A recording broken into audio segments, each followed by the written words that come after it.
মির্জা ফখরুল ইসলাম আলমগীর আওয়ামী লীগের এজেন্ট, তুফাইলের মতো একজন সিনিয়র নেতা একটা জনসভায় বক্তব্য এই প্রশ্নটা ওনাকে করেছেন।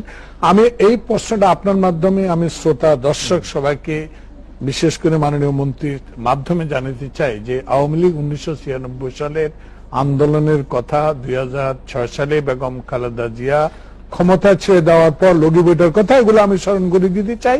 আর আপনি বলেছেন মাইজদিতে গতকাল যে সহিংস ঘটনা ঘটেছে, মির্জা ফখরুল বলেছে যে বিএনপি সহিংস রাজনীতিতে বিশ্বাস করে না, সেই কারণে এই ঘটনাটা আওয়ামী লীগের এজেন্টরা ঘটাতে পারে।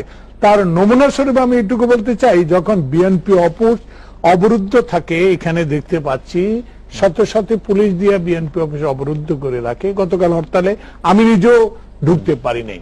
সেই কারণে আমি মনে করি যে আওয়ামী লীগ অফিসের সামনে যে বোমাগুলো ফাটানো হয়, আওয়ামী লীগের কোন নেতা, বিএনপির কোন নেতা কর্মী তো বিএনপি অফিসে ঢুকতেই পারে না, পুরো রাস্তায় পুলিশ, পুরো রাস্তায় র্যাব, সেখানে আমরা কি করে বোমাগুলো মারবো? তাহলে সরকারি এজেন্টরাই বোমা মারিয়ে এই মামলাগুলো দায়ের করা হয়। আমি মনে করি আমাকে একটু বলতে দিতে হবে, ইন্টারফেয়ার করলে তো আমি বলতে পারবো। সেখানে আমি মনে করি শাহজাহান ভাইরা মন্ত্রিত্বে আছেন, সরকার পরিচালনা করছেন। তোফায়েল আহমদ সাহেব যে কথাটা বলেছেন, সিনিয়র নেতা, যে মির্জা ফখরুল সরকারি এজেন্ট, তাহলে তোফায়েল আহমদ সাহেবকে আমি বলতে চাই যে 5 বছর 111 পর যে নির্বাচন হলো, সেই নির্বাচনে আওয়ামী লীগ ক্ষমতায় ছিলেন, আপনি 5 বছর কি বিএনপির এজেন্ট ছিলেন? সে কারণে আপনাকে মন্ত্রীর সাথে অন্তর্ভুক্ত করা হয়নি। একটা অগ্রহণযোগ্য নির্বাচনে যখন বৃহত্তম রাজনৈতিক দলগুলো অংশগ্রহণ করে নাই, সেই নির্বাচনে আপনি এখন মন্ত্রী হয়েছেন। জাগতিক আমি যেতে চাই না, আমি না এটা বলতে, উনি বলছে তো এই কারণে যে আমরা মানুষ মারছি, আমরা মানুষ হত্যা করছি। আজকে প্রধানমন্ত্রী বলেছে সপ্তাহে বিচার হবে। অবশ্যই বিচার হবে, কারা করছে, যদি প্রকৃত রহস্য উদ্ঘাটন করা হয়, প্রকৃত অপরাধী বিচার হোক, আমরা বিচারের পক্ষে।